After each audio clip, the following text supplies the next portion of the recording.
चौथी समस्या, hidden charges और फीस। मैं चाहूंगा आपके माध्यम से ये नाना प्रकार के चार्जेस जो आज मैं सदन में लाया हूं, ये माननीय वित्त मंत्री जी तक पहुंचे, ताकि देश के आम आदमी की जो जेब बैंकिंग सिस्टम काट रहा है, ये उसे पता लगे, ग्राहक को भी और माननीय वित्त मंत्री जी को भी।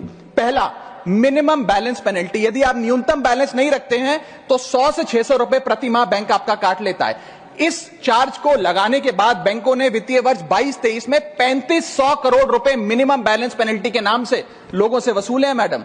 दूसरा चार्ज, एक्स्ट्रा एटीएम यूजेज। आपको एटीएम ट्रांजैक्शन के लिए 2 से 3 की मोहलत मिलती है, 2 से 3 की इजाजत मिलती है बैंकों द्वारा। अगर आप चौथा पांचवां ट्रांजैक्शन कर लें तो हर ट्रांजैक्शन पे 20 रुपए एटीएम चार्ज आपको देना पड़ता है। इनएक्टिविटी फी 100 से 200 रुपए सालाना, यानी कि अगर बैंक आप बहुत ज्यादा अपना अकाउंट यूज नहीं करते हैं तो बैंक इनएक्टिविटी के नाम पे भी चार्ज लगा देता है। फिर बैंक स्टेटमेंट आप मंगवाते हैं तो बैंक स्टेटमेंट इशुएंस चार्जेस के नाम पर आपसे 50 से 100 रुपए लेता है। फिर आप कहते हैं हमें एसएमएस अलर्ट के माध्यम से मेरे बैंक के खाते में क्या आ रहा है उसकी जानकारी मिले, तो एसएमएस अलर्ट चार्जेस के नाम पर भी प्रति क्वार्टर 20 से 25 रुपए आपसे लिया जाता है। ऑनलाइन पेमेंट करेंगे एनईएफटी की तो ट्रांजैक्शन फी भी ली जाती है। जबरदस्ती आपको पहले लोन बेचते हैं और फिर उसके बाद लोन प्रोसेसिंग फी के नाम पर 1 से 3% लोन अमाउंट का काट लेते हैं। और जब आपकी किस्मत ठीक चल रही हो और आप समय से पहले अपना लोन बकाया जो है उसका भुगतान करने बैंक पहुंच जाएं तो loan pre closure charges, early payment penalty के नाम पर भी बैंक आपसे पैसा वसूलता है।